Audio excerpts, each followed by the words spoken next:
இருந்ததும் இன்னாலே, அவர் முந்தைய 1000 ஆண்டுகள் வாழ்ந்து முடிந்ததும் இன்னாலே, அவர் சிந்தையில் 1000 எண்ணங்கள் சேர்ந்து சிறந்ததும் இன்னாலே, அதை வந்தே மாதரம் வந்தே மாதரம் என்று வாழ்த்தி வணங்கினோம். இந்த பாரத மணி திருநாட்டில் சிறந்த தமிழகத்துல இதுல இதய பகுதியா இருக்கிறது தான் சேலம். இந்த சேலம் வந்து மிகவும் சிறப்பான ஒரு நகரம், மாநகரம். இந்த சேலத்துல நீங்க பிறந்ததுக்காக சந்தோஷப்படுங்க, மகிழ்ந்து கழிப்புங்க. ஏன்னா சேலம் நமக்கு பெருமை. ஸோ எந்த ஊர்ல நம்ம பிறந்திருக்கிறோம், எந்த ஊர்ல வளர்ந்துருக்கோம், எந்த ஊர் நம்மை வளர்த்தி எடுத்தது அப்படின்றதுல சேலத்துக்கு ஒரு முக்கிய பங்கு இருக்கு. ஏன்னா நம்ம மண்ணின் மைந்தர்கள் இந்த மண்ணுக்கான ஒரு மனத்துவம் மிகச்சிறப்பாக அதை நம்ம தெரிஞ்சுக்கணும். இந்த ஒரு அற்புதமான வாய்ப்பை எனக்கு நல்கிய ரொட்டேரியன் அனைவருக்கும் நான் நன்றி செலுத்துகிறேன். அதே சமயத்தில் இந்த சேலம் ரோட்டரி சவுத் அதனுடைய president, treasurer and secretary and members உங்கள் அனைவருக்கும் என்னுடைய உலகணிந்த நன்றியை தெரிவித்துக் கொள்கிறேன். இந்த நிகழ்வு முக்கியமா நம்ம பிரசிடென்ட் சொன்ன மாதிரி இது ஒரு டீசர். அதாவது ஒரு ஒரு காரியம் நடக்கிறதுக்கு முன்னால வரக்கூடிய ஒரு விஷயம். அப்ப வந்து என்ன சொல்லுவாங்க, அந்த நட்சத்திரம், வால் நட்சத்திரம் வரும். ஒரு ஒரு காரியம் நடக்குது அப்படின்னா அதுக்கு முன்னால வந்து வால் நட்சத்திரம். ஸோ உலகத்துல நடக்கிற பல காலத்துல முன்னோர்கள் அதை நம்ம சொல்லுவோம். அந்த மாதிரி இது ஒரு இப்ப நிறைய படங்கள் கூட முன்னால ஒரு டீசர், அதுக்கான முன்னோட்டம். ஸோ இப்போ வந்து சேலம் தினம் அப்படின்னு நம்ம கொண்டாடுறோம். சேலத்துக்கு ஒரு தினம். ஸோ அது அந்த தினம் வந்து எந்த அடிப்படையில் நம்ம கொண்டாடுறோம் அப்படின்றது நம்ம பார்க்கணும். அதாவது சேலம் தோன்றிய காலம் எப்ப அப்படின்னு சொன்னா அது கல் தோன்றி மண் தோன்ற காலத்து இந்த மண் தோன்றிய இதெல்லாம் வந்து பழமையான ஒரு பகுதி. ஆர்கேயன் ராக்ஸ் இருக்கக்கூடிய மில்லியன்ஸ் ஆஃப் இயர்ஸ் முன்னால உருவானது இந்த பூமி. இந்த பூமி உருவாக்கும் போது இவைகளெல்லாம் உருவாகி இருந்தது. இந்த மலைகள், இந்த குன்றுகள், இந்த சமவெளி, சுற்றிலும் மலைகள், அது நடுவில் ஒரு சேலம் சமவெளி. இது வந்து காலகாலமா இருந்தது. இந்த ஒரு அமைப்பு தான் இதுக்கு சிறப்பு. சேலத்துக்கு இந்த மாதிரி அமைப்பு வந்து நிறைய இடங்கள்ல இல்லை. ஒரு பாதுகாப்பான இடம். ஏன் இது வந்து தமிழகத்துக்கோ மற்ற இடங்களுக்கோ ஒரு தலைநகரா ஏன் இது இல்லைன்றது ஒரு கேள்வி. இவ்வளவு பாதுகாப்பான இடத்தை ஏன் நம்ம ஒரு முக்கியத்துவம் வாய்ந்த இடமா வைக்கல அப்படின்றது ஒரு விஷயம். சுற்றிலும் மலைகள் சூழ்ந்து நடுவில் ஒரு சமவெளி, அதுக்கு நடுவில் அந்த சமவெளியை ரெண்டா கிழக்கு மேற்கா பிரிக்கிற திருமணி முத்தாறு ஒரு அற்புதமான ஒரு நில அமைப்பு. இந்த மாதிரி நில அமைப்பு வந்து ஸ்ரீநகர், அப்புறம் ஸ்ரீசைலம், ஜெருசலேம் அப்படின்னு பல்வேறு இடங்கள் இதே மாதிரி நில அமைப்பு, சுற்றிலும் மலைகள். இதுல வந்து இந்த மாதிரியான அமைப்பு இதுக்கு வந்து சேலம் ஏன் பேர் அப்படின்னு நீங்க கேட்டீங்கன்னா, இது வந்து கல்வெட்டுலயே இருக்கு. சேலம் அப்படின்றது கல்வெட்டுலயே இருக்கு. இது வந்து தமிழ் சொல் தான், சமஸ்கிருத சொல்லால. இது வந்து கல்வெட்டுகள்ல இருக்கு. நம்ம சுப்பிரமணியேஸ்வரர் கோயில்ல இருக்கிற கல்வெட்டுகள்ல சேலநாடு அப்படின்ற பேர் இருக்கு. சேலநாட்டு சேலம், சேலநாட்டு ரஜேஸ்வரிய சதுவேரி மண்டலம், சேலநாட்டு சேலத்து கிளிவண்ணனுடைய நாயனார் கோயில் அப்படின்னு, கிளிவண்ணநாதர் கோயில், இதெல்லாம் கல்வெட்டுகள் இருக்கு. சேலநாட்டு வீராணம், சேலநாட்டு உத்தம சோழபுரம் அப்படின்னு பல்வேறு ஊர்கள்லாம் இங்க இருக்கு. இதெல்லாம் சேர்ந்தது சேலம். சேலம் வந்து வடக்கே தொப்பூர் கடவாய், தெற்கே ராசிபுர நாடு, கிழக்கே ஆத்தூர், மேற்கே மேட்டூர், இதுகளுக்கு இடையில இருக்கிற நிலப்பரப்பு தான் சேல நாடு என்று அழைக்கிறோம். இது வந்து எல்லா கல்வெட்டுகளையும், சேல நாட்டில் இருக்கிற எல்லா கல்வெட்டுகளையும், எல்லா கோயிலில் இருக்கிற கல்வெட்டுகளையும் சேல நாட்டு உத்தம சோழபுரம், சேல நாட்டு வீராணம், சேல நாட்டு பொருள் பரப்பி அப்படின்னு எல்லா கோயில் கல்வியுமே இது பொறிக்கப்படுது. அப்படி இருக்கும்போது இது வந்து தமிழ் சொல். சமஸ்கிருதத்துக்கான வேலை இங்கே இல்லை. இது கல்வெட்டுகளிலே ஆதாரப்படுத்தப்பட்டிருக்கிறது. திரிகூடராசர் எழுதின குற்றால குறவஞ்சியில சேலநாடு அப்படின்ற பெயர் வந்து தமிழ் இலக்கியங்களிலே சேலநாடு என்ற பெயர் இருக்கு. ஸோ அதனால நான் வந்து பிற மொழியை கோட் பண்ண வேண்டியதில்லை. இது சுத்தமான தமிழ் சொல். கல்வெட்டுகள் ஆதாரம் என்று நம் கண் முன்னாலே இருக்கிறது. அதை தான் நீங்க வந்து சேல நாட்டு இந்த இதுல நம்ம நடக்கக்கூடிய ஹெரிட்டேஜ் வாக்ல நீங்க பார்க்கணும். I will show you the இதுக்கு ஆதாரமாக இருக்கிற கல்வெட்டுகளை நான் உங்களுக்கு காட்டுறேன். இப்போ வந்து இந்த ஹெரிட்டேஜ் வாக்கு, இந்த வரலாற்று மரபு நடை, இதெல்லாம் எதுக்கு நம்ம செய்யறோம் அப்படின்னு சொன்னா, இந்த வரலாறை நம்ம வந்து எடுத்து 4 பேர் சொல்றோம். இதுல ஒரு சோசியல் இம்பாக்ட் நம்ம ஏற்படுத்துறோம். அந்த மாதிரி நம்ம ஒரு ஹெரிட்டேஜ் வாக்கு வரும்போது என்னங்க அப்படின்னு 4 பேர் கேட்பாங்க. அப்ப அது மூலமா அவங்களுக்கு சில விஷயங்களை சொல்ல வேண்டி வரும். அதை பத்தி செய்தித்தாள்லையும் நியூஸ் சேனல்ஸ்லையும் வரும். அது மூலமா ஒரு அவேர்னஸ் வரும். இந்த வரலாறு வந்து நம்ம வந்து எப்படியெல்லாம் மக்களுக்கு எடுத்துட்டு போறது அப்படின்றது. அது வந்து வரலாற்று சுற்றுலாக்கள், வரலாற்று மரபு நடை, கல்வெட்டு ஆய்வு பயணம், அப்புறம் வரலாற்று செமினார்ஸ், வரலாற்று சொற்பொழிவுகள், இது மாதிரி எல்லாம் நம்ம பண்ணும்போது இந்த வரலாற்றை நம்ம வந்து பறைசாற்றோம். அதை வந்து வெளியில் சொல்றோம். அது ஒரு முக்கியமான ஒரு நிகழ்வு. அதனால இப்படிதான் நம்ம வரலாற்றை பார்ப்போம். அதுக்கு ஒரு நல்ல வாய்ப்பு நம்ம சேலம் ரோட்டரி சவுத் அவர்களுடைய முயற்சி. இன்னைக்கு வந்து பிரசிடென்ட் அவர்கள் வந்து எனக்கு சொன்னப்ப ரொம்ப வெரி ஹாப்பி. நாங்க 2 பேரும் சேர்ந்து அவர் நம்ம சொசைட்டில ஆர்கனைசிங் செக்ரட்டரியா இருப்பாரு. போன வருஷமும் அதுக்கு முந்தின வருஷமும் நம்ம வந்து ஆர்கனைஸ் பண்ணி செஞ்சோம். அது இப்போ வந்து அவரு ரோட்டரி சவுத்ல பிரசிடென்டா இருக்கனால அவர் வந்து இந்த ஒரு காரியத்தை சிறப்பாக செய்யலாம்னு சொல்லி சொன்னார். ரொம்ப சந்தோஷமா இருந்தது. ஸோ இதை வந்து ரொட்டேரியன்ஸ் நீங்க முழு மனதோட இறங்கி எங்களோட தோளோடு தோல் கொடுத்து இந்த காரியத்தை சிறப்பாக நம்ம செய்யலாம். அதுக்கு வந்து சேலம் வரலாற்று சங்கமும் சேலம் ரோட்டரி சவுத் அந்த அமைப்பும் 2 பேரும் இணைச்சு இதை வந்து சிறப்பான முறையில் செய்யறதுக்கு நம்ம வந்து முன்னேற்பாடுகளை செய்யலாம். ஏன்னா நமக்கு டைம் இருக்கு. இந்த ஒரு காரியத்தை சிறப்பான முறையில நம்ம செய்யலாம். போனது நம்ம செஞ்ச 2 ஹெரிட்டேஜ் வாக்குமே முக்கியமான ஒரு சிறப்பா இருந்தது. அதுக்கு டிஷர்ட்லாம் டிசைன் பண்ணி அதெல்லாம் போட்டு அந்த ஹெரிட்டேஜ் வாக்குலாம் வந்தப்ப ரொம்ப சிறப்பா இருந்தது. அதனுடைய செய்திகள் அது இன்னமும் பசுமை மாறாத அந்த நினைவுகள் மனசுல இருக்கு. இந்த ஹெரிட்டேஜ் வாக்கை பத்தி ஒரு சின்ன பிரீஃப் நான் உங்களுக்கு கொடுக்குறேன். அதுக்கு முன்னாடி இந்த நாள் வந்து ஒரு சிறப்பான நாள். தந்தை பெரியாருடைய 146வது பிறந்த நாள். அவருடைய இந்த நாள்ல அவருக்கு நான் அஞ்சலி செலுத்துகிறேன். அதாவது தொண்டு செய்து பழுத்த பழம், தூய தானி மார்பிலும், மண்டை சுரப்பை உலகு தொடும், மனக்குகையில் சிறுத்தையிடும், அது போன்ற ஒரு சமூக சீர்திருத்தவாதி. அவருடைய பிறந்த நாளை இன்னைக்கு அவருடைய அந்த சிந்தனைகள் சமத்துவம் அனைவருக்கும் வர வேண்டும் என்பதற்காக ஒரு போராளியாக அவர் போராடி சமத்துவத்தை நிலைநாட்டுற முயற்சியில வெற்றி கண்டவர், மக்கள் ஆதரவு பெற்றவர். அவருடைய இந்த நன்னாள்ல, இந்த சமூக நீதி நாள்ல அவரை நான் வணங்கி வாழ்த்துகிறேன். இந்த ஒரு சிறப்பான நாள்ல நம்ம ஹெரிட்டேஜ் வாக் நம்ம எங்க தொடங்கணும் அப்படின்னு சொன்னா, சேலத்தின் மையப்பகுதியில் வந்து சென்டர் பாயிண்ட் ஆஃப் சேலம்னு சொல்லிட்டு உங்களுக்கு நிறைய பேர் தெரிஞ்சுக்கணும்னு நினைக்கிறேன். சிஎஸ்ஐ சர்ச்சில் சென்டர் பாயிண்ட் ஆஃப் சேலம் இருக்கு. அது வந்து சேலத்தின் மையம் என்று அழைக்கப்படும். அவங்க எப்படின்னா, ஆங்கிலேயர்கள் அந்த காலத்தில் சேலத்துக்கு சர்வே பண்ணும்போது இப்போ எப்படி கிரேட் பார்க் அப்படின்னு ஒரு சர்வேவா ஆரம்பிச்சாங்க. அது வந்து நம்ம லாம்டன் அப்படின்றவர் அவர் தான் அந்த சர்வே துறைக்கு ஜியாலஜிக்கல் சர்வே அப்படிங்கிற அந்த அமைப்புக்கு அவர் வந்து தலைவராக இருந்தார்.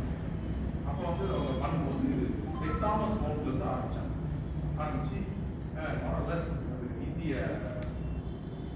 இமயமலை வரைக்கும் போகுது. அதுக்கு பிறகு பதவியேற்ற எவரெஸ்ட் அப்படின்ற ஒரு காரணம் தான் உலகத்திலே மிகப்பெரிய ஒரு சிகரம் கண்டுபிடிச்சாங்க, அளந்தாங்க. அப்பதான் அந்த பேரை வந்து அவருடைய பேர்ல எவரெஸ்ட் அப்படின்னு வச்சாங்க. அந்த ஸோ இந்தியா முழுவதையும் அளக்க வேண்டும் அப்படின்ற ஒரு பேச்சு அளந்து பாருங்க, இந்த நிலம் எப்படி இருக்கு அப்படின்னு அளந்து கிரேட் ஆர்ட்ஸ் அப்படின்னு சொல்லுவாங்க. அந்த ஒரு நில அளவை, அந்த நில அளவில் சேலத்துல அப்ப வந்து இந்திய தொழிலின் தந்தை ராபர்ட் புரூஸ் போட்டிருந்தாரு. அப்போ வந்து அவர் வந்து ஒரு சர்வேயரா வந்து சேலத்தை நடக்கும் போது அவர் வந்து ட்ரிக்னோமெட்ரிக்கல் சர்வே, அதாவது திரிகோண நில அளவை, அதாவது ட்ரையாங்கிள்ஸா அளந்து நிலத்தை கணக்கு போடுவாங்க. இந்த ட்ரிக்னோமெட்ரிக்கல் சர்வே ஜிஎஸ் தெரியும், ஒரு சிலருக்கு தெரியல. அந்த அந்த ட்ரிக்னோமெட்ரிக்கல் சர்வே பண்ணும்போது ஃபர்ஸ்ட் ட்ரையாங்கிள் பண்ணி அந்த ட்ரையாங்கிள் வந்து வடக்குல இருந்து ஃபர்ஸ்ட் நம்பர் வந்து அப்படி ஒவ்வொன்றா பண்ணுவாங்க. அப்படி பண்ணும்போது அந்த ஃபர்ஸ்ட் ட்ரையாங்கிள்குள்ள அந்த சர்ச்சி அப்ப இல்லை. அப்போ வந்து அந்த இடத்துல ஒரு பில்லியார்ட்ஸ் விளையாட்ட, ஆங்கிலேயர்கள் பில்லியார்ட்ஸ் விளையாட்ட ஒரு அரங்கம் இருக்கு. அப்போ வந்து கலெக்டரேட் அந்த ஏரியா எல்லாம் ஒரு இப்ப இருக்கிற அந்த சிஎஸ்சி சர்ச் ரோடு, கலெக்டரேட்டுக்கும் அந்த சர்ச்சுக்கும் நடுவில் ஒரு ரோடு, பழைய பஸ் ஸ்டாண்ட் ரோடு, அந்த ரோடு அப்ப இல்லை. அந்த ரோடு எல்லாம் சேர்ந்து ஒன்னா இருக்கு. இந்த இடத்துல வந்து அவங்க கலெக்டரேட்ல அவங்க வேலை செஞ்சுட்டு ஒழிந்த நேரங்கள்ல அந்த விளையாட்டுகள், பில்லியார்ட்ஸ் விளையாடுறது, டென்னிஸ் விளையாடுறது, கிரிக்கெட் விளையாடுறதுலாம் அந்த இடத்துல அவங்க வளாகமா இருந்து அந்த இடத்துல அவங்க வந்து படியில வந்து ஒரு மார்க் பண்ணி சென்ட்ரல் பாயிண்ட் ஆஃப் சேலம்னு சொல்லி அந்த சர்வேல போட்டு அதுக்கு வந்து ஒரு முட்டுக்கல் வந்து இங்க கலெக்டரேட்ல ஒரு முட்டுக்கல் ராஜமுட்டுன்னு சொல்றாங்க. அதாவது பிரிட்டிஷ்காரங்க போட்டது அவங்க ஒரு முட்டுக்கல் போட்டா அது ராயல் பெஞ்ச் மார்க் அப்படின்னு சொல்லுவாங்க. ஏன்னா அவங்க செய்யறது எல்லாமே ராஜாவுடைய ஆணையின்படி செய்யற மாதிரி அவங்க நினைக்கிறாங்க. ராயல் நேவி, ராயல் ஏர்ஃபோர்ஸ், அவங்க எல்லாமே அப்படி ராயல் என்ஜினியர் அப்படின்னு சொல்லிட்டு அவங்களுடைய ராயல் இது ராயல் பெஞ்ச் மார்க் அதுல வந்து மீன்சி லெவல் இருக்கு. அதையும் நம்ம ரேடியோ பார்க்கிறோம். அந்த கட்டடங்கள் இதெல்லாம் வந்து இதுக்கு வந்து ஒரு மையப்பகுதியில் இருந்தது. அப்புறம் தேவாலயம் கட்டப்பட்ட பொழுது அந்த படிக்கெல்லாம் கட்டி வச்சுட்டாங்க. அதுக்கு பிறகு இப்போ தேவாலயம் விரிவாக்கம் செய்யப்பட்ட பொழுது இது வந்து தேவாலயத்தின் தொப்பு பகுதிக்கு அது வந்துச்சு. இன்னைக்கு தேவாலயத்துக்குள்ள நீங்க போய் பார்த்தீங்கன்னா சென்டர் பாயிண்ட் ஆஃப் சேலம் அப்படின்னு எழுதப்பட்டிருக்கோம், பார்க்கலாம். ஸோ அங்கிருந்து நம்ம ஹெரிட்டேஜ் வாக்க ஸ்டார்ட் பண்ணோம். அங்கிருந்து ஸ்டார்ட் பண்ணிட்டு நம்ம வந்து பக்கத்தில் வந்து சேலம் மாநகராட்சி கட்டிடங்கள், அது புதிய கட்டிடம். ஏன்னா ஏற்கனவே இந்த பழைய கட்டிடங்கள் உங்களுக்கு தெரியும், நிறைய பேருக்கு பார்த்துருப்பீங்கன்னு நினைக்கிறேன். அது வந்து ரோட்டு கட்டிடம், ஜன்னல் கண்ணாடி, அப்புறம் கதவெல்லாம் கண்ணாடி வச்சிருக்கோம். அதை நீங்க எத்தனை பேர் பார்த்துருக்கீங்கன்னு தெரியல. அது வந்து ராஜாஜி அவர்கள் சேலத்துல நகரசபை தலைவராக இருந்தப்ப அந்த இடத்துல தான் உட்காந்து வேலை செஞ்சார். அந்த இடத்துல அவருடைய அலுவலகம் இருந்தது. நான் பார்த்துருக்கேன் அந்த கட்டிடத்தை, ரோட்டு கட்டிடம். ஜன்னல் எல்லாமே கிளாஸ் போட்டுருக்கோம். அப்புறம் அந்த கதவுமே கிளாஸ் போட்டுருக்கோம். கீழே மட்டும் உடன் இருக்கும். அப்படி ரொம்ப அற்புதமான ஒரு கலோனியல் ஸ்டைல் பில்டிங். அதை இடிக்கக்கூடாதுன்னு சொல்லி நிறைய போராடினேன். பட் காலத்தின் கட்டாயம் எல்லாம் நம்மை விட்டு கடந்து சென்றது. இன்னைக்கு அது மனக்கண்டு இருக்கு அந்த கட்டடங்கள்லாம். இன்னைக்கு வந்து ஒரு பிரமாண்டமான கட்டடம், ஒருங்கிணைந்த மாநகராட்சி கட்டடமாக இருக்குது. அந்த கட்டடத்துல ரெண்டு வரலாற்று சின்னங்கள் இருக்கு. ஒன்று வந்து 250 வருடத்துக்கு பழமையான அந்த பீரங்கி, அந்த பீரங்கி வந்து சேலம் கோட்டை பாதுகாப்புல இருந்தது. ஆங்கிலேயர் ஆட்சி காலத்துல அது வந்து 3ஆம் ஜார்ஜ் மன்னர் காலத்துல அது உருவாக்கப்பட்டது. பிரிட்டிஷ்ல இருந்து கப்பல்ல வந்து சென்னையிலிருந்து இங்க வந்து கோட்டை பாதுகாப்புல வச்சிருக்காங்க பீரங்கி. அதுல வந்து மேல வந்து இந்த ராஜமுத்திரை இருக்கும். அந்த ராஜாவுடைய அந்த கிரீடம், அப்புறம் அவருடைய இனிஷியல்ஸ் இருக்கு. அதை வந்து 3 ஜார்ஜ் லெக்ஸ் தேர்ட், 3ஆவது ஜார்ஜ். அதை வச்சுதான் நம்ம வந்து இவருடைய காலத்தை கண்டுபிடிக்கணும். ஸோ அந்த பீரியட் அதை தாண்டி நீங்க வந்தீங்கன்னா உங்களுக்கு வந்து அந்த ரோடு அது வந்து 1929ஆம் வருஷம் மேக் பண்ணது ஜான் பவுலர் அண்ட் கம்பெனி. இன்னமும் அந்த கம்பெனி இருக்கு. அதே மாதிரி நீராவி என்ஜின் தயாரிக்கிறாங்க. இந்த என்ஜினை கூட நாங்கள் வந்து பேப்பர்ல பற்றி இது வந்து இதுல இருந்தது, சத்திரத்துல இருந்தது. அந்த என்ஜின் பாலாடைக்கு கிடந்தது. அப்போ அதுக்காக நாங்கள் வந்து அதை போட்டோம்னா எடுத்து அதை வந்து முரசொலியும் தினத்தந்தி எல்லா பத்திரிகையிலையும் வெளியிட்டோம் அந்த செய்தியை. அப்போ அதை பார்த்துட்டு இங்கிலாண்டில் ரோட் ரோலர் அசோசியேஷன் ஒன்று இருக்கு, அவங்க வந்து எங்களோட தொடர்பு கொண்டு நீங்கள் அந்த வண்டியை எங்களுக்கு கொடுத்தீங்கன்னா நாங்கள் அதை ஓட வச்சுருவோம், அதை வந்து ஆப்ரேஷனில் வாங்குவோம் அப்படின்னு சொன்னாங்க. அப்புறம் நாங்கள் வந்து சேலம் மாநகராட்சியில் தொடர்பு கொண்டப்ப அவங்க சொன்னாங்க, இதை வந்து நாங்கள் இது வந்து அரசாங்கத்தினுடைய தமிழக அரசாங்கத்தினுடைய ப்ராப்பர்ட்டி, இதை வந்து நம்ம அங்கே கொடுக்க முடியாது, அதை வந்து மாமன்றத்தில் தான் முடிவு செய்யணும் அப்படின்னு சொன்னாங்க. நிறைய நிர்வாக பிரச்சனைகள் இருக்குது அப்படின்னாங்க. அப்புறம் அது அப்படியே கிடந்தது.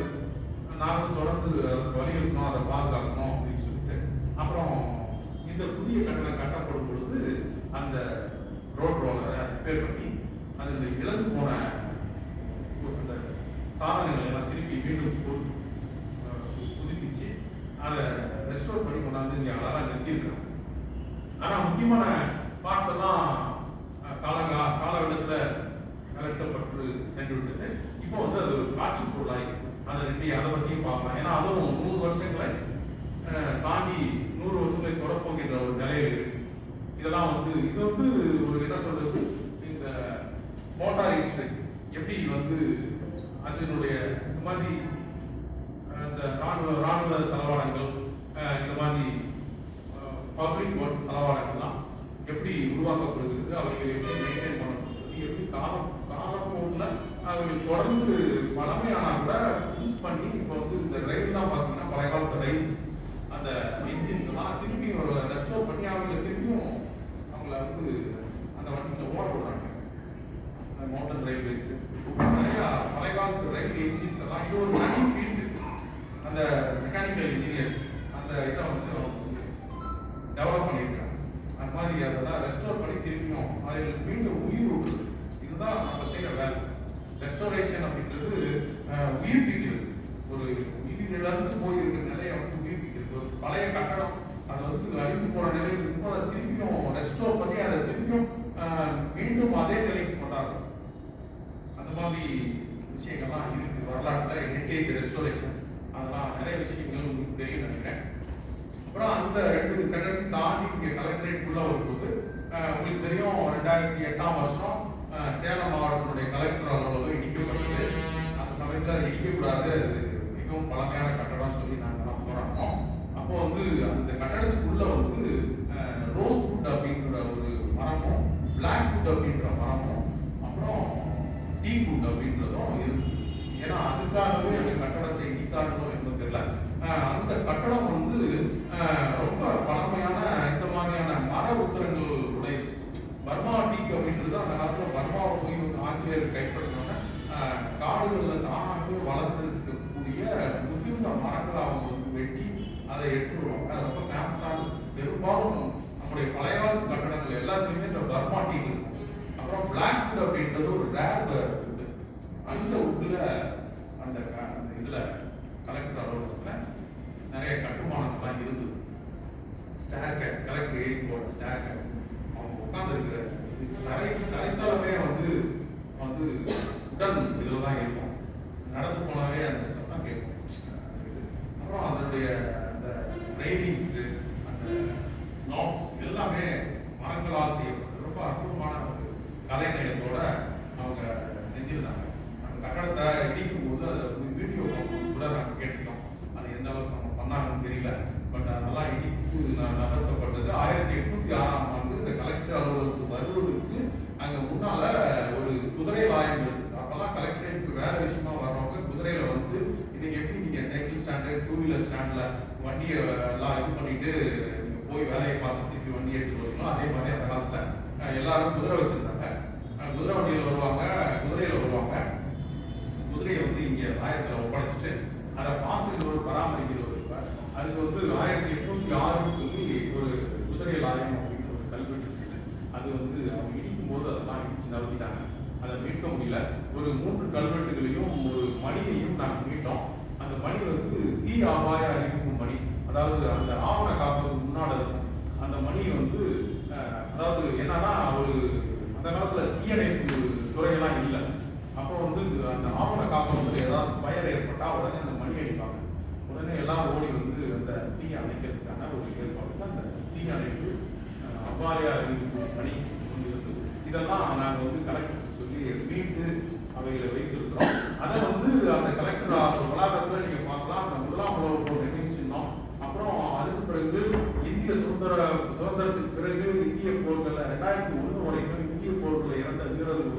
சேலத்தை சேர்ந்த வீரர்களுடைய பெயர்கள் எல்லாம் குறிக்கப்பட்டு புதிய கல்வெட்டு பழைய கல்வெட்டு எல்லாம் வச்சு போர் நினைவுச்சுன்னு ஒன்று இருக்கு, அதை நம்ம பார்க்குறோம்.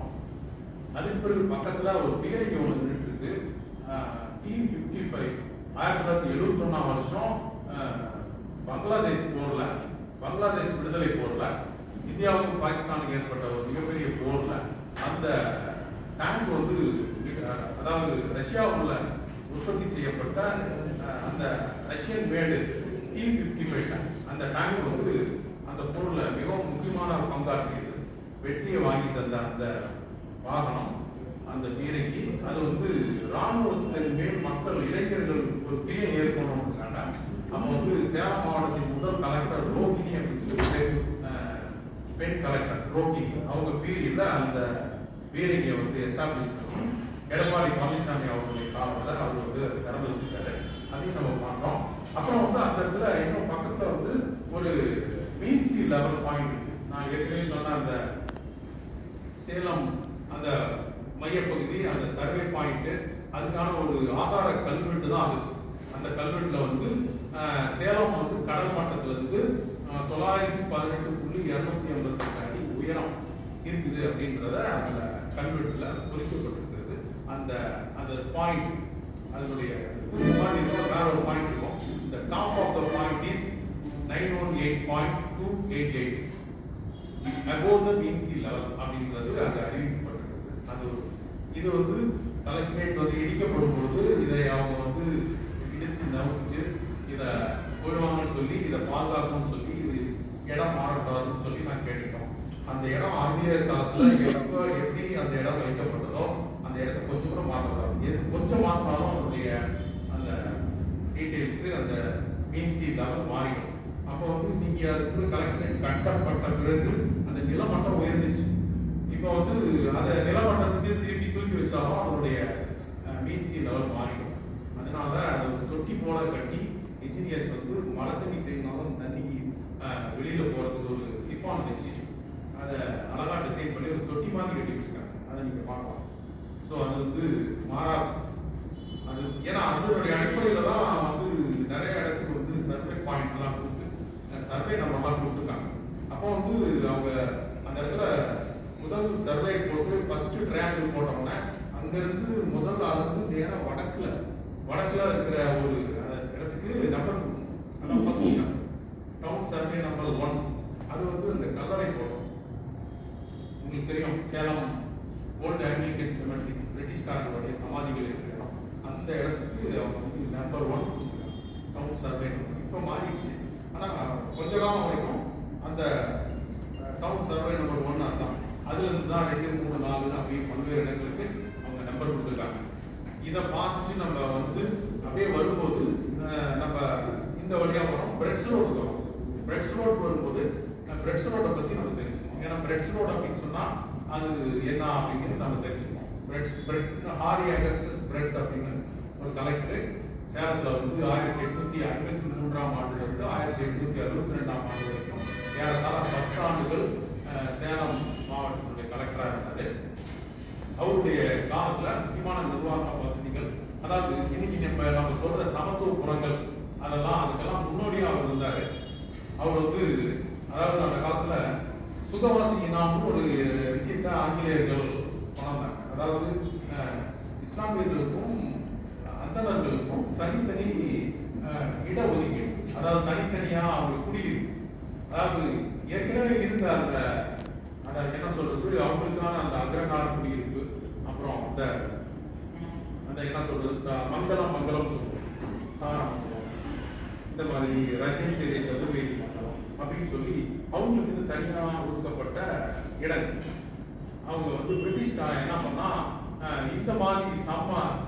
இந்த மாதிரி பல்வேறு இடக்குழுக்களை வந்து சந்தோஷப்படுத்தணும் அப்படின்றதுக்காக அவங்களெல்லாம் தனித்தனியா அவங்களுக்குலாம் இடம் கொடுத்து அவங்களுடைய நட்பு வேணும். அவங்களுக்கு வந்து வியாபாரம் அரசாங்க நிர்வாகம் நல்லா நடக்கும். அதனால அவங்கள வந்து அப்பீஸ் பண்ணணும், அவங்கள வந்து சந்தோஷப்படுத்துறதுக்காக இந்த மாதிரி அவங்களுக்கு இடங்களை கொடுத்து நீங்க இங்க குடியிருங்க அப்படின்னு சொன்னாங்க. இது வந்து சுகவாசி நாம் அழைக்கப்படுது. இது வந்து தப்பு.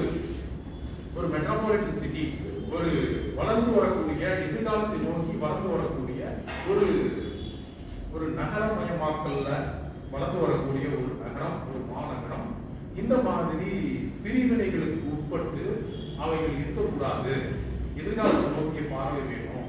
அதனால இந்த சுகவாசி இனாம் முறை வந்து தவறு, இதை வந்து ஒழிக்கே அப்படின்னு சொல்லி ஆங்கிலேயர்களுடைய எதிர்ப்பையும் மீறி அவர் வந்து அந்த சுகவாசி இனாம் அப்படின்றத ஒழிச்சு இந்த இடத்துல சேலத்துல மக்கள் அனைவரும் ஒருங்கிணைந்து வாழணும். இது எங்க குடியிருக்கு, இது உங்க குடியிருக்கு, நீ இதுக்குள்ள வராத, இங்க வராத அப்படின்றதெல்லாம் கிடையாது. அனைவரும் சகோதரர்களாக, சமத்துவம் பெற்றவர்களாக இங்க வாழணும்னு சொல்லி அற்புதமான ஒரு காரியத்தை சொன்னாரு. அதனால அவருடைய நினைவாக அந்த சாலை பிரெட்ஸோடு என்று அழைக்கப்படுது. இந்த சாலை நம்ம கடந்து செஞ்ச ரோட்டரி ஹாலுக்கு வரோம். அங்க வந்து நிறைய பிரேக்ஃபாஸ்ட், அப்புறம் அதை முடிச்சுட்டு நம்ம வந்து திருப்பியும் சுகோணேஸ்வர் கோயில். சுகோணேஸ்வர் கோயில்ல உங்களுக்கு அந்த கல்வெட்டுலாம் அந்த ஸ்டோன் இன்ஸ்கிரிப்ஷன்ஸ், அதை வந்து முக்கியமா சேலம் அப்படின்ற பேருக்கு ஆதாரமான கல்வெட்டுகள், சேலம் நாட்டு சேலம் அப்படின்னு சொல்லிட்டு குத்துக்கள் ஒண்ணு அங்க இருக்கு. அதாவது அந்த விநாயகர் கோயில் வெளியில தென்புறத்துல ஒரு விநாயகர் கோயில் ஒன்று இருக்கு. இப்ப அந்த கோயில் அந்த கும்பாபிஷேகம் பண்ற சமயத்துல அந்த கோயிலுக்கு மற்ற இடங்களெல்லாம் கொஞ்சம் அகற்றி கொஞ்சம் பெருசு பண்ணி வேற இடத்துல ரீலோகேட் பண்றதுக்காக பிளான் பண்ணி இருக்கும்போது அங்க ஒரு குத்துக்கள் ஒன்று இருக்கும். அந்த குத்துக்களை நிறைய பேர் பார்த்துருப்பீங்க. நினைக்கிறேன் பார்த்துருக்கீங்களா? நீங்க பார்த்துக்கலாம். அந்த குத்துக்கள் ஒன்று இருந்துச்சாங்க. அந்த குத்துக்களை ரிமூவ் பண்றதுக்கு அவங்க பிளான் பண்ணாங்க. அப்போ வந்து நாங்க சேலம் வரலாற்று சங்கத்தில் இது ஒரு முக்கியமான ஒரு அடையாளம் சின்னம். இதுலதான் சேர நாட்டு சேலம் அப்படின்ற வார்த்தை இருக்கு அப்படின்னு நாங்க சொன்னோம். இந்த கல்வெட்டை வந்து அகற்ற வேண்டாம், எந்த இடத்துல அவங்க முன்னோர்கள் வச்சாங்களோ அதை அங்கேயே வச்சிருக்க அப்படின்னு சொன்னோம். அதே போல அந்த கல்வெட்டு இன்னும் அங்கேயே இருக்கு. அந்த கல்வெட்டை நீங்க பார்க்கலாம். சேர நாட்டு சேலம், அதாவது என்னன்னா சேர நாட்டை பல்வேறு ஊர்கள் இருந்தாலும் அந்த சேர நாட்டுக்கு ஒரு தலைநகராக சேர நாட்டு சேலம் அப்படின்றது ஊர்களுக்கெல்லாம் தலைமையான ஒரு இடம். அதை எப்படி தாலுக்காலாம் இருக்குது, பல்வேறு தாலுக்காக்கள், அதுக்கு ஒரு தலைநகரா ஒரு நீங்க சேலம் எப்படி இருக்கோம் அந்த மாதிரி பல்வேறு ஊர்களா பிரிச்சிருந்தாலும் அந்த ஊர்களுக்கெல்லாம் தெரியும். அந்த மாதிரி அதுல வந்து ரஜேஸ்வரி சதுர்வேதி மக்களும் தனியா ஒரு இடம். இன்னைக்கு அந்த சுகவனபுரின்னு சொல்லுவாங்க, மேட்டுத்தூர்னு சொல்லுவாங்க, அந்த திருமணி முத்தாட்டின் கரையில. ஸோ இதுல வந்து அந்தனர்கள் இருந்து வேதங்களை படிக்கிறது, இந்த மாதிரி ராஜராஜ சோழன் காலத்தில் ஏற்பட்ட ஒரு அமைப்புகள்லாம் இருக்கும். அந்த நிறுத்த தூண்கள் 16 கல் மண்டபம், அதுல வந்து மண்டபத்துல ஒவ்வொரு கல்லும் ஒவ்வொருத்தர் செஞ்சு தானமா கொடுத்துருக்காங்க. அவங்க பேர் அந்த கல்வெட்டு இருக்கு, அதையும் சொல்லியும். அப்புறம் அங்கிருந்து நம்ம வரும்போது அந்த கஸ்தூரிபாய் காந்தி பாலம், அதை பத்தி உங்களுக்கு தெரியும் நினைக்கிறேன். அது 100 ஆண்டுகள் பழமையானது.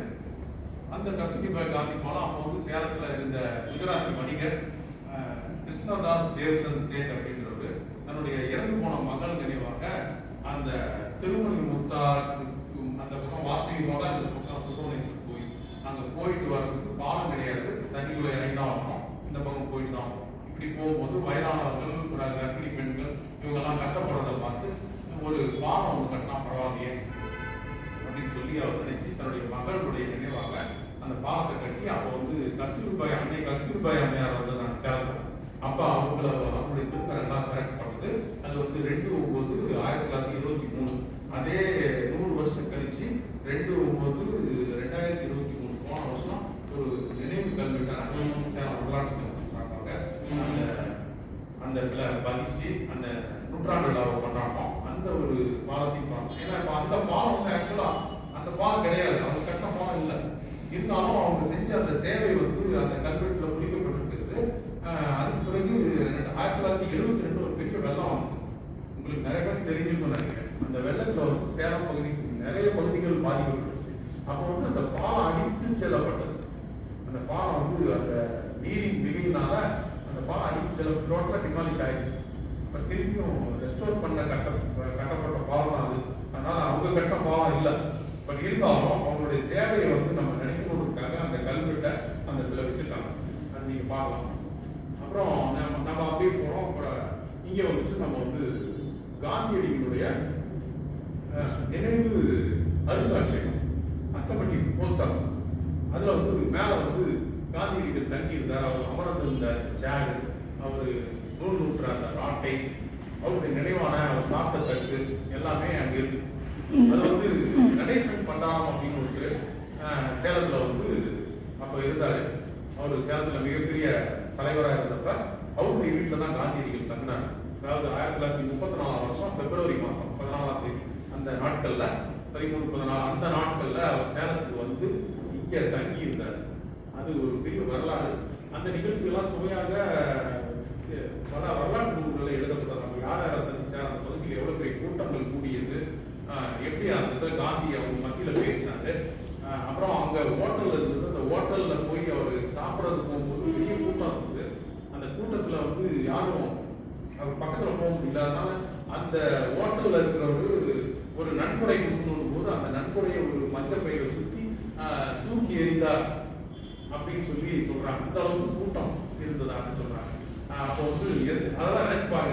நம்ம வரலாறுல 1934 வருஷம், இன்னைக்கு 2024, அந்த வருஷங்களுக்கு முன்பாக எப்படி இருந்திருக்கும், அப்போ சுதந்திர வேட்கை மக்கள் மத்தியில் எப்படி இருந்தது அப்படின்றதெல்லாம் நம்ம தெரிஞ்சுக்கலாம். ஸோ இதை பற்றி நிறையா சேலத்தில் காந்தி, தமிழகத்தில் காந்தி அப்படின்றதெல்லாம் புத்தகங்கள் இருக்குது. அதெல்லாம் நீங்கள் வாங்கி படித்தா நம்முடைய முன்னோர்கள் எப்படியெல்லாம் வாழ்ந்திருக்கிறார்கள், தியானம் செய்திருக்கிறார்கள், எப்படி சுதந்திர வேட்கையோடு இருந்தாங்க அப்படின்றதெல்லாம் தெரிஞ்சுக்கலாம். ரொம்ப இன்ட்ரெஸ்டிங். அப்புறம் அதை நம்ம தாண்டி முடிச்சோம்னா நேராக நம்ம வந்து நம்ம மாடர்ன் தியேட்டர்ஸ் முகப்பு கட்டடம். அது வந்து 1936 வருஷம் அது கட்டி முடிக்கப்பட்டது. சதி அகவியானது தான் முதல் படம். 36-37 எடுக்கப்பட்டது. 118 படங்களை உருவாக்கியிருக்காங்க. சேலம் வந்து சினிமா துறையில் ஒரு முக்கியமான ஒரு அதாவது என்ன சொல்றது, இம்பாக்ட் பதிச்சது அப்படின்றது கோயம்புத்தூர், சென்னை எல்லாம் தாண்டி சேலம் வந்து சினிமா துறையில மகோன்னதமான ஒரு நிலையில் இருந்தது அப்படின்றத தெரிஞ்சுக்கலாம். ஏறத்தாழ 99 படங்கள்ல ஒரு சுந்தரமே எடுத்திருக்காரு. அந்த இடத்துல எடுத்திருக்காரு. அதுக்கு பிறகு தொடர்ந்து எடுக்கப்பட்டது. கொஞ்சம் குமரி தான் அவருடைய அவர் டைரக்ஷன் பண்ணுறது கடைசி படம். மனோரமா வச்சு எடுத்தது. அப்போதான் அவர் இறந்தார். அவருடைய இறப்புக்கு மக்கள் திலகம் எம்ஜிஆர் அவர்கள் வந்து நடந்து போனார். அவருடைய சமாதி அந்த உடலை எடுத்துக்கிட்டு காக்காய் காட்டில் தான் அவர் உடலை எரித்தார்கள். அந்த ஒரு ஊர்வலம், மிகப்பெரிய ஊர்வலம் சேலத்தில் முத்திரை பதித்த அந்த மாடர்ன் தியேட்டர்ஸ் லிமிடெட் அந்த கட்டடம், அது வந்து எல்லாம் விற்கப்பட்டு எல்லாமே குடியிருப்புலாம் மாறி போச்சு. உங்களுக்கு தெரியும். ஸோ இப்போ வந்து அந்த கட்டடம் மட்டும்தான் வரலாற்று சான்றாக இருந்தது. அந்த கட்டடத்தை வரலாற்று சின்னமாக மாற்ற வேண்டும். அது இடிக்கப்பட்டு நகற்றப்பட்டு அந்த இடங்களெல்லாம் விற்கப்பட்டு போகின்ற நிலையில, அது இடிக்கப்படுகின்ற நிலையில நாங்கள் வந்து வரலாற்று சங்கத்தின் காலத்தில் ஆரம்ப காலத்தில் நாங்கள் குரல் கொடுத்தோம். இன்னைக்கு வந்து அது காப்பாற்றப்பட்டிருக்கிறது. இன்னும் அது வந்து ஒரு அரசாங்கம் வந்து தமிழக அரசாங்கம் அதை டேக் ஓவர் பண்ணி அதை வந்து ரிசர்வ் பண்ணி அரசாங்கத்தின் கையில் இருக்கணும் தான் நினைக்கிறேன். ஏன்னு சொன்னால் சமீப காலத்தில் உங்களுக்கு தெரியும் வருமா அப்படின்னு சொல்லி அது மேலே வந்து நியான் லேம்ப்லாம் போட்டு இந்த வரலாற்றுக்கு கொஞ்சமும் சம்பந்தம் இல்லாதவர்கள் தங்கள் பெயரை அறிந்தார். இப்போ நீங்கள் நிறைய இடத்துல வரலாற்று சின்னங்கள்லாம் சுற்றி பார்க்க போகும்போது அந்த காதலிகள்லாம் அவங்க பேரெல்லாம் எழுதி வச்சுருக்கேன். ஐ லவ் யூ அப்படின்னு சொல்லி நிறைய வரலாற்று சின்னங்கள்லாம் எப்படி பார்த்தீங்கன்னா அங்கே வந்து கிராஃபிட்டி இருக்கும். அதாவது எழுதியிருப்பாங்க, நான் உன்னை காதலிக்கிறேன், காதலின் பேர் இருக்கும். இப்போ காதலோடு 2 பேர் வரும்போது அவங்க 2 பேர் பேரை எழுதியிருப்பாங்க. ஸோ இந்த வரலாறுக்கும் அந்த வரலாற்று சின்னத்துக்கும் அந்த பேர்களுக்கும் அதில் எழுதப்பட்ட கிருக்களுக்கும் சம்மந்தமே இல்லை. அப்படி வந்து சம்மந்தமே இல்லாதவர்கள் அந்த வரலாற்று சின்னத்தை சொந்தம் கொண்டாடி கொண்டு இருக்கின்ற இந்த நாட்களில் இந்த மாதிரியான முக்கியமான வரலாற்று சின்னங்கள் வந்து அரசாங்கம் வந்து ஒரு முன்முயற்சியில் அந்த தீவிர தன்மையில வரலாற்று சின்னங்களை பாதுகாப்புன்றது கவர்மெண்ட் டேக் கண்ட்ரோல் ஆகுது. அதனால இன்னைக்கும் மாவட்ட பாதுகாப்பாக இருக்கிறது. அந்த பெயர் அகற்றப்பட வேண்டும் என்று சொல்லி சேலம் வரலாற்று சங்கத்தின் சார்பாக நாங்கள் முதலமைச்சர் தனிப்பிரிவுக்கு மனோரமம் கலெக்டருக்கு சென்று சந்தித்தோம். எப்படியாக அந்த வர்மா என்ற பெயர் அகற்றப்பட்டது வரலாற்று சின்னம் பாதுகாப்பாக இருக்கிறது. அது அரசின் கையில் சென்று அது பாதுகாப்பாக இருக்க வேண்டும் தான் எங்கள் ஆசை. அந்த மாடர்ன் தியேட்டர்ஸ் லிமிடெட் அந்த முகக்கட்டத்தை பார்த்துட்டு நம்ம வந்து ராஜாராணி கற்பகுளம் சொல்லிட்டு கோரிமேடு பகுதியில் இருக்கு. அந்த பகுதியில் அந்த காலத்தில் ஏறத்தாழ 400 வருஷங்களுக்கு முன்னால சேலம் பகுதியை ஆண்ட குறுநில மன்னர்கள் சின்ன ராஜா பெரிய ராஜான்றவங்க கட்டின அந்த ஒரு தெப்பக்குளம். அதாவது திருமணி முத்தாருடைய துணையார் வரலாறு அப்படின்ற ஒரு ஆள் ஏற்காடு மாலையில் தோன்றி அப்படியே வந்து திருமணி முத்தாரோட இணைந்து அது ஒரு ஓடை. அந்த வரட்டாருடைய தண்ணி இருக்கிற மிகுதியில அதுக்கு உள்ள வந்து அந்த அந்த குளத்துக்கு போற மாதிரி உள்ள வந்து கற்களால் அமைக்கப்பட்ட குழாய்கள் அங்கே வச்சுட்டாங்க. அப்புறம் அந்த தண்ணியுடைய அளவு இருக்கிறதுக்கு குமிழ்கள் அதெல்லாம் ஷோயூ அந்த ஹெரிட்டேஜ் டே அந்த ஹெரிட்டேஜ் வாக்கில் இதெல்லாம் எக்ஸ்பிளைன் பண்ணுறேன். அது சதுர வடிவில், அதாவது கியூபிக் சிஸ்டம் சொல்லுவாங்க. நீங்கள் இன்ஜினியர்ஸ் தெரியும் உங்களுக்கு கியூபிக். அதாவது இப்போ வந்து நிறைய மாடலில் வந்து என்ன ஆகுதுன்னா கோத்திக்கு பரோக் அப்படின்னு பல்வேறு ஸ்டைல்ஸ்லாம் இருந்தாலும் இப்போ வந்து மாடலில் வந்து கியூபிக் டிசைன்ஸ்ன்றாங்க. கியூபிக் டிசைனில் சதுர வடிவில் செவ்வக வடிவில் சில கட்டடங்களையும் சில கட்டுமானங்களையும் வடிவமைக்கிறாங்க. அதுக்கு கிபாண்டல் இந்த மாதிரிலாம் நிறைய ஸ்டைலிஷ் நேம்ஸ்லாம் கொடுக்குறாங்க.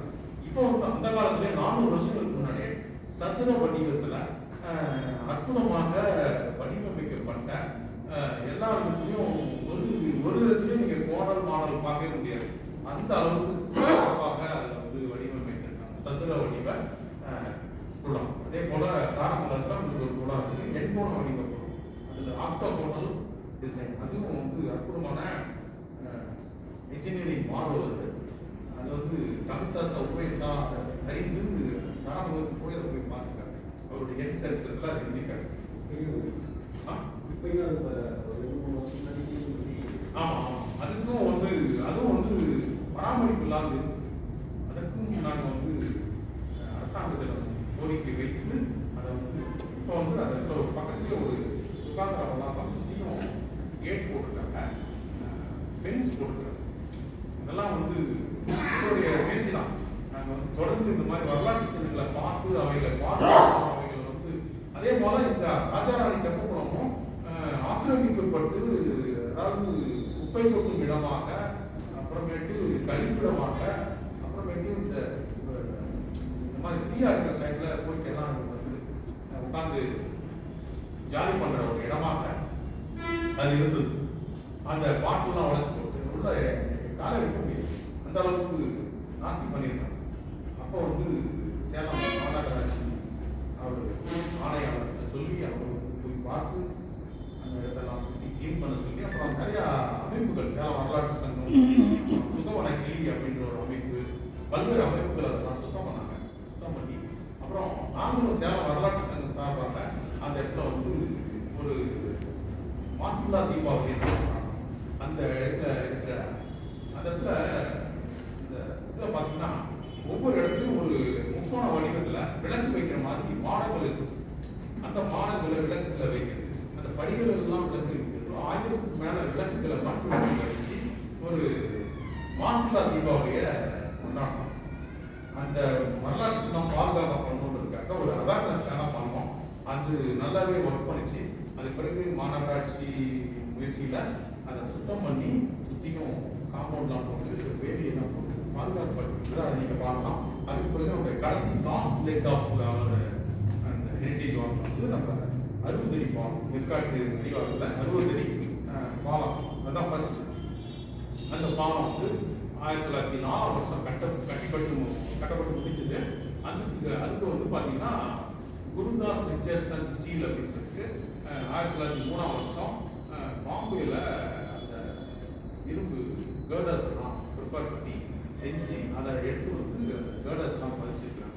அப்பயே வந்து அது வந்து ஸ்டீல் பிரிட்ஜ், அந்த பிரிட்ஜ் வந்து செய்யும்போது அந்த இன்ஜினியர் மோகான் அப்படின்ற ஒரு பிரிட்டிஷ் இன்ஜினியர் தொகை போட்டு அவர் ஒர்க்கர்ஸோட கூட நிற்கிறார். போட்டு நான் பார்த்தேன். அந்த கட்டுமானம் கட்டி முடிச்சு அதை திறக்கும்போது அந்த ஒர்க்கர்ஸ் நம்ம ஆளுங்கெல்லாம் தலப்பா கட்டிட்டு, சிலர் வந்து வெறும் கூட போட, அப்புறம் ஒரு சிலர் சட்டையெல்லாம் போடும், இந்த மாதிரி எல்லாம் நிற்கிறாங்க. அவங்களோட அவரும் நிற்கிறார். அந்த பிரிட்ஜ் தெரியும், 60 அடி பெரிய பள்ளம். அதில் இருந்து பார்த்தீங்கன்னா திடீர்னு பள்ளம் கீழே இருக்கும். அந்த 60 அடி கேப் வந்து ஸ்டீல் பிரிட்ஜ் ஆங்கிலேயர் ஆட்சி காலத்திலே பண்ணது. இந்த ஸ்டீல் பிரிட்ஜை வந்து அகற்றி விடலாம், புது பிரிட்ஜ் வந்துருச்சு. நீங்கள் தெரியும், ஏற்காடு நீங்கள் போகும்போது அந்த புது பிரிட்ஜ் தான் நீங்கள் போவீங்க. இந்த பழைய பிரிட்ஜ் உருவாக்கலாம், இதை அகற்றி விடலாம். இது எதுக்கு இடத்த அடிச்சுட்டு பாலடைஞ்சு போகுது அப்படின்னு சொல்லி வீடு டிபார்ட்மெண்ட்ல அவங்க கோரிக்கை அவங்க வந்து அதை செய்யும்போது வந்து நாங்கள் தான் சேலம் வரலாற்று சங்கத்தின் சார்பாக அதை அகற்றக்கூடாது.